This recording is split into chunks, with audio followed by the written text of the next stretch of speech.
Gonna hesitate, gonna grab my flick, gonna switch and bake, gonna hit the snake, gonna hide the pickle. Gonna stipulate, better not be late, gonna salivate, cause it tastes so great, gonna hide the pickle. Gonna hide the pickle. Hide her right down the middle. Down the middle. All right. Welcome to Conspiracy Corner Podcast, everyone. That's Valerie Sassafras, Hide the Pickle. She's an interesting artist. If you've never heard her, check her out. There's one song, my favorite song by hers would be, it's called Girls Night Out. Just go check her out. She's interesting. Today is October 18th, 2025. Just woke up about 30 minutes ago, drinking some coffee. Got to go to work later, but I figured I'd do a podcast before work, like I usually do. As far as an update, just been playing video games, playing The Hobbit, stuck on The Hobbit. I'm stuck on this level, man. I've tried it like probably 5 or 6 times, but I finally figured out what to do. So, look forward to that game review on Blue Pill Podcast. So last night I covered some weird Pizzagate related stuff. So totalitarianism within the police force and kind of some Terminator dystopian futurism type of shit. So go check that episode out. Like I said, I tried to report on mostly Halloween related stuff during the month of October, but I do like to throw in regular normal conspiracy episodes in there of just current stuff that's going on, because I feel that it's important to talk about. I can't just not talk about certain things. But today let's do another Halloween related one, since it's the month of October. Get us in the mood for the season. So the other day I went to a book signing and kind of like a lecture public speaking event. Picked up Paranormal Kentucky. I told you guys that we would be using this book for some stories, because a lot of these places are super close to me, and I would love to go and visit a lot of these places.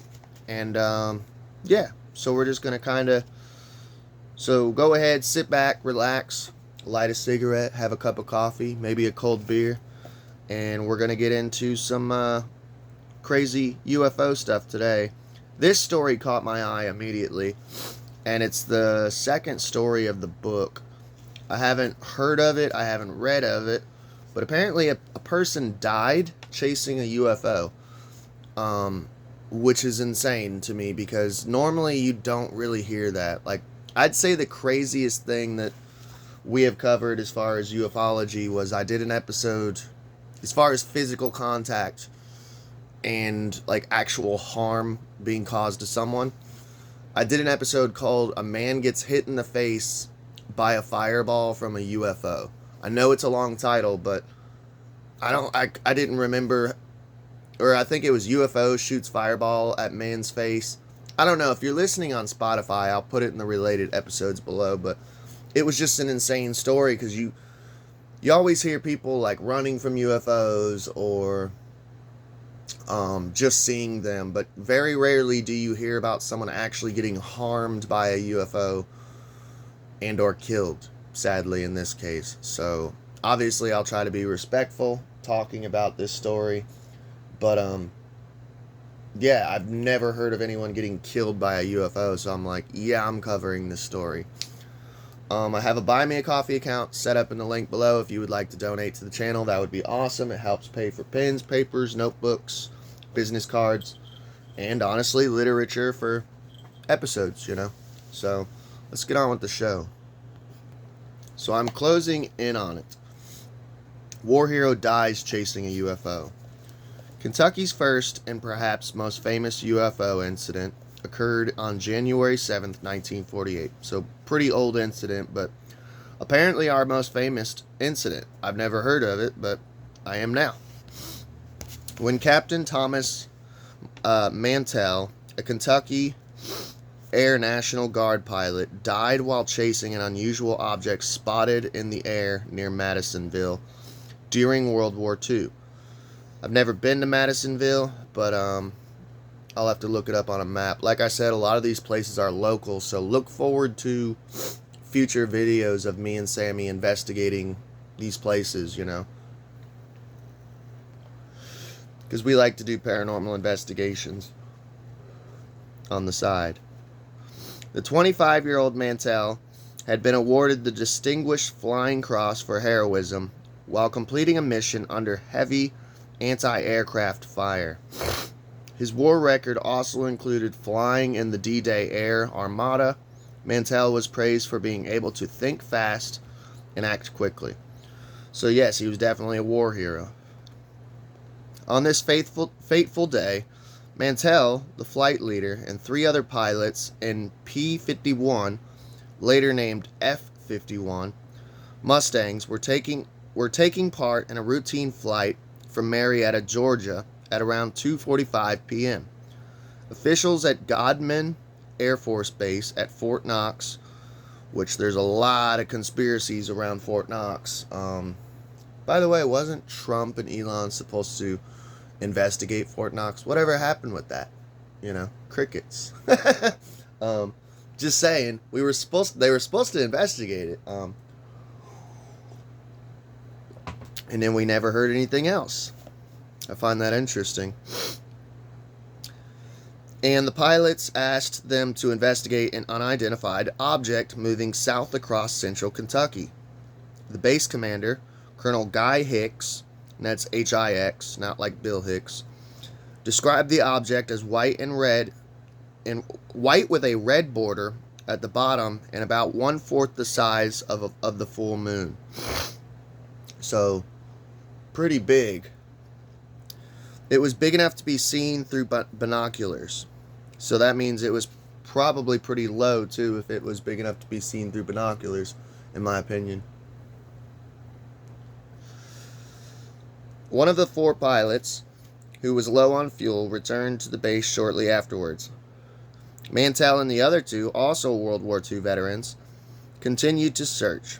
A Louisville newspaper reported that Lieutenant A.W. Clements spotted the object and observed that it looked like a bright and shining star, according to the article. The other pilot, Lieutenant B.A. Hammond, followed Mantell and Clements until they reached 20,000 feet, at which point he started feeling woozy and seeing double. So, I don't know if that's because of the height. I'm not sure. I'm not a pilot. I have a nephew who's in the Air Force, but he does just tower work. So I don't know. Let me know in the comments. Do you start feeling like drunk and woozy and seeing double if you go too high, or is this the UFO causing this to this person? You know. He signals his distress to Clements. Although Clements had an oxygen mask, the tanks had not been changed for a short flight to Fort Knox. For their own safety, the 2 pilots returned to base. Meanwhile, Mantell radioed that he had sighted the UFO and was going to try to catch up to it. So he's going solo, I believe, now. Not good. Mantell's last radio contact came in at 3:15 p.m. Oh, so this is like during the day, dude. This ain't even at night. I was thinking at night for some reason. When he indicated the object was matching his speed and climbing well past 20,000 feet. So this thing is just as fast as he is and going just as high. Mantell still hoped to get a closer look, but reported that he would abandon the chase if the object got too far ahead to intercept. By the way, I do believe we've been visited by entities, interdimensional. You can call them the lowercase gods, aliens, angels. I think it's just different names for the same shit. But I do believe also, like with the whole William Cooper story, that The military has experimental craft, and they show it to its own soldiers on purpose for like psyop reasons. Because everyone knows that the soldiers are like guinea pigs for vaccines, medical procedures, psyops. You know, William Cooper talks about it all the time. They showed him a UFO. So I think they probably purposely are like, yeah, go chase down this unknown craft, knowing that it's one of ours, but it's just top secret, and they're trying it out, you know? Minutes later, Mantell's plane crashed near a farm in Franklin and Simpson County, close to the Tennessee border. Strangely enough, Mantell was born in Franklin, not far from where his plane crashed. What are the odds? So that's kind of sad, but interesting. Like, he died in the town that he was born, you know. Pieces of the plane were strewn over a wide area. The fuel tank was located about a half-mile away from the main wreckage, and the tail section was discovered a quarter-mile away. Damn! Flew a whole quarter-mile. Mantell's body was found intact, seat-belted in his seat in the cockpit. His watch had stopped at 3:18, presumably the moment of the crash. So I wonder, it was World War II. Makes me wonder though, did they not have eject back then? Maybe not. Maybe they hadn't mastered it yet. Maybe at that point in time you just kind of went down with the ship or hopped out or something if you were able to. But I don't know if if you guys are like into planes or army vehicles. Let me know, because I'm curious. Like, did he not have the option to eject with a parachute? Since the Mantell incident is among the earliest and most dramatic UFO encounters, it generated national headlines. According to Captain Edward J. Ruppelt, one of the first directors of Project Blue Book, the Air Force official. By the way, Project Blue Book is like a huge conspiracy rabbit hole in ufology. Maybe we'll do a whole episode on Blue Book. I'll write it down in my notebook. The Air Force's official UFO investigative office, late editions of the January 7th, 1948 Louisville Courier contained this headline. So this was in our local newspaper. It's a good journal, by the way. I mean, at least it used to be. It's probably super biased and shit now. F-51 and Captain Mantell destroyed, chasing flying saucer was the headline. I bet you that sold a shit ton. I know I would buy it. If I seen that on the newspaper now, I'd be like, hell yeah. I'd pick up 2 or 3, However, we couldn't locate the headline or the story in the newspaper archives. Damn, they don't have copies. The January 8th, by the way, like I used to write for newspapers. They keep all of that shit. They will keep like multiple copies, and you can go in and purchase like old newspapers. Like, I've done it before, of articles that I've written and lost papers throughout the years and been like, ooh, I need this. I wrote in the paper, and I don't have this one because I collect all my own articles, At least that's how it was back in the day in Garrett County. I would assume, though, that all newspaper companies are like that, though. The January 8th edition of the Courier Journal described the crash but made no mention of flying saucers. Nevertheless, the story of Mantell's death was carried on the national newswires, and many of the headlines were sensational. Suddenly, aliens weren't just something to speculate about at the barbershop. People now wondered whether the Earth was being threatened by extraterrestrial beings. UFO researcher Donald Kehoe, he's super fucking famous in the community. We'll do a whole episode on him. Opened his 1950 book, The Flying Saucers Are Real, with the Mantell incident, capturing the mood of the Air Force officers crowded into the tower of Godman Field at 2:45 p.m.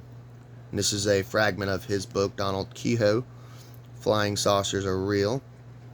The first alarm had come from Fort Knox, where Army MPs had relayed a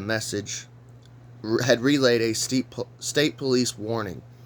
A huge gleaming object had been seen in the sky, moving towards Godman Field. Hundreds of startled people had seen it at Madisonville, 19 miles away. 30 minutes later, it had zoomed up over the base. Colonel Guy Hicks glanced around at the rest of the men in the tower. They all had a dazed look. Every man there had seen the thing. As it barreled south of the field, even through the thin clouds, its intermittent red glow had hinted at some mysterious source of power. Something outside their understanding. "I've sighted the thing," Mantell said. "It looks metallic, and it's tremendous in size." The CO, Hicks, and Woods stared at each other. No one spoke. "The thing started to climb," Mantell said swiftly. "It's at 12 o'clock high, making half my speed. I'll try to close in." At 3:08, Mantell's wingman called in. Both he and the other pilot had seen the weird object, but Mantell had outclimbed them and was lost in the clouds. So he just went rogue, man. Then at 3:15, Mantell made a hasty contact.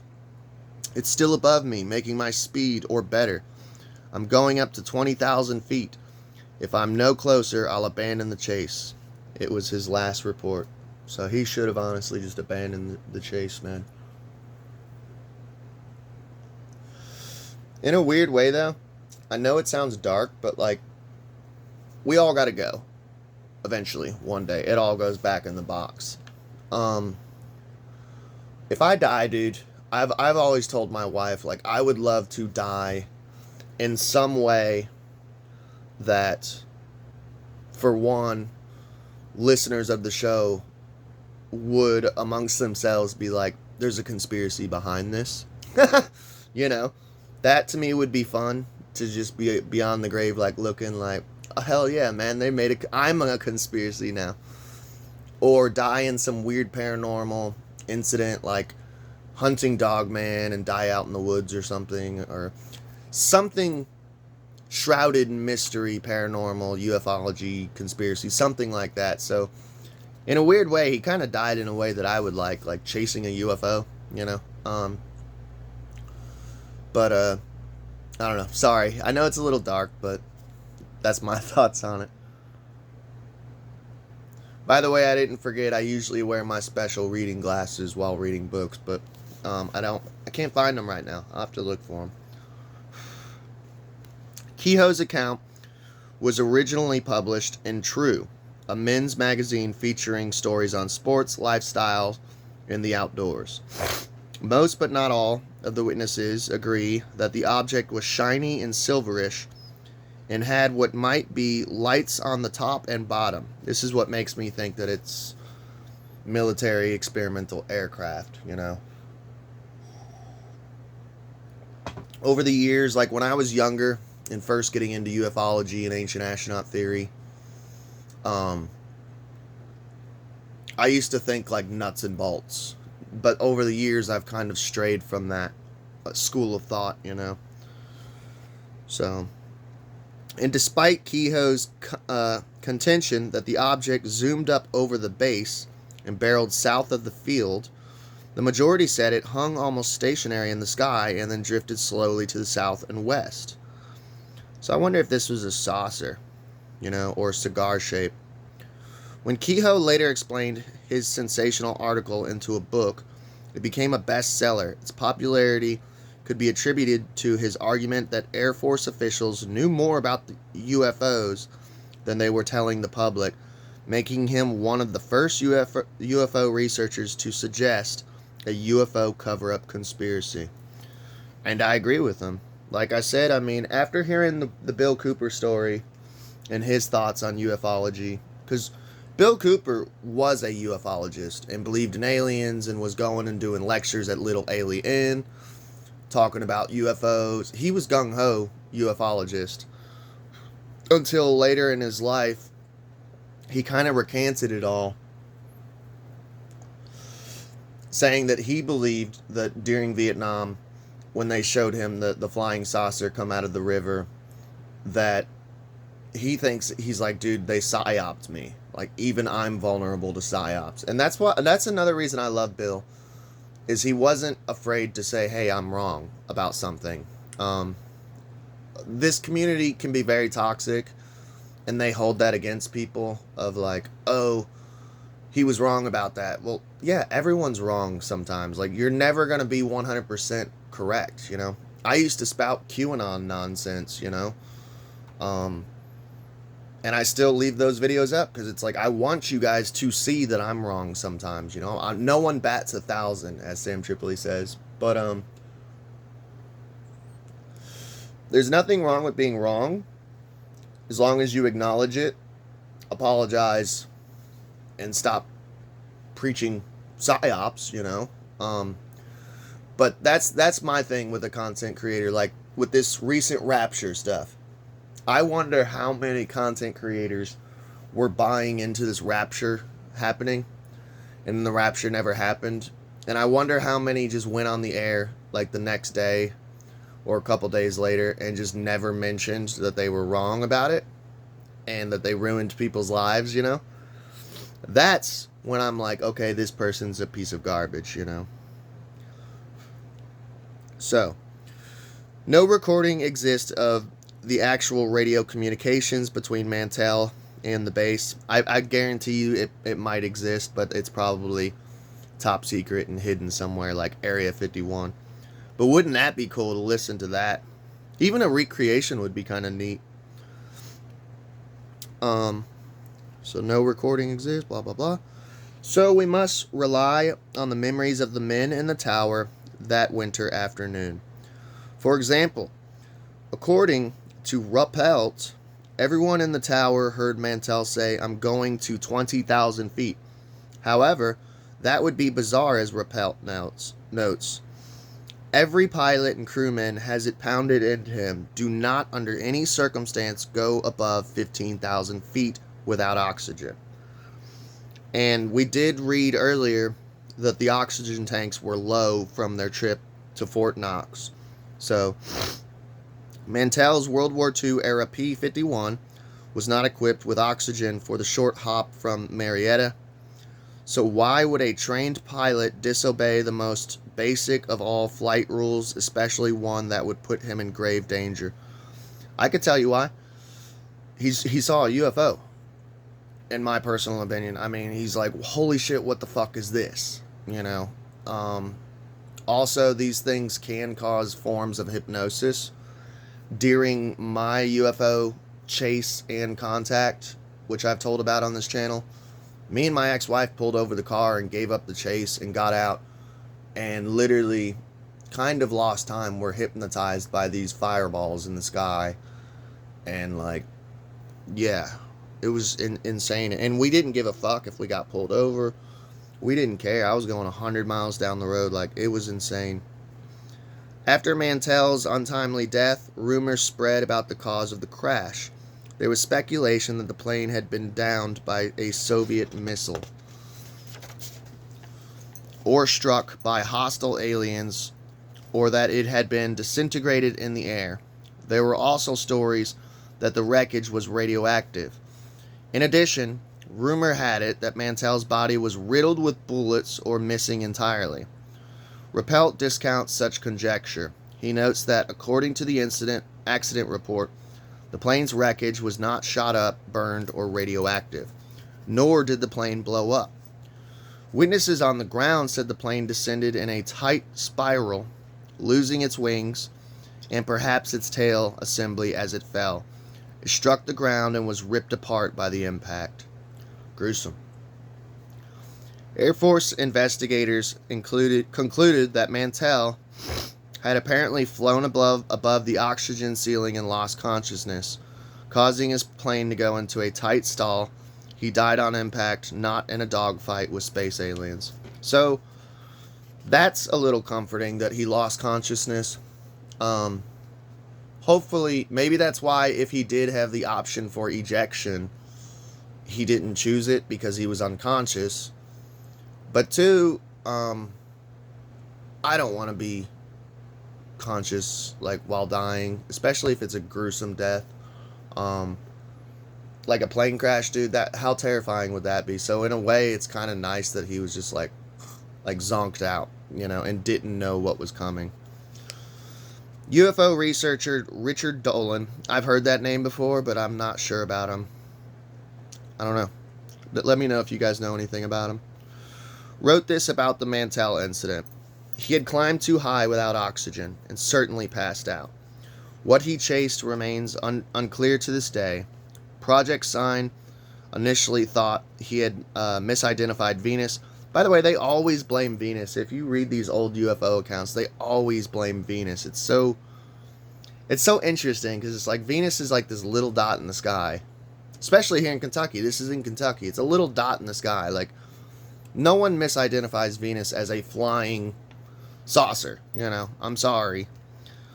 Which was in the general direction he was going, until it was realized there was too much danger, too much daylight for Venus to have been visible. They then changed their solution to quote-unquote unknown. Some years later, astronomer J. Allen Hynek, I've heard that name before, but I don't remember, in the field, you know, suggested Mantell might have chased one of the Navy's classified Project Skyhook balloons. Project Skyhook balloons. Ooh, we're going to have to look into that, do an episode on Project Skyhook. There's several I'm going to have to write down, because I've never heard of it. Project Sign was the U.S. Air Force first UFO investigative office, created in 1948. We'll do a whole episode on Project Sign. This is why I love doing episodes, because it's the spider web.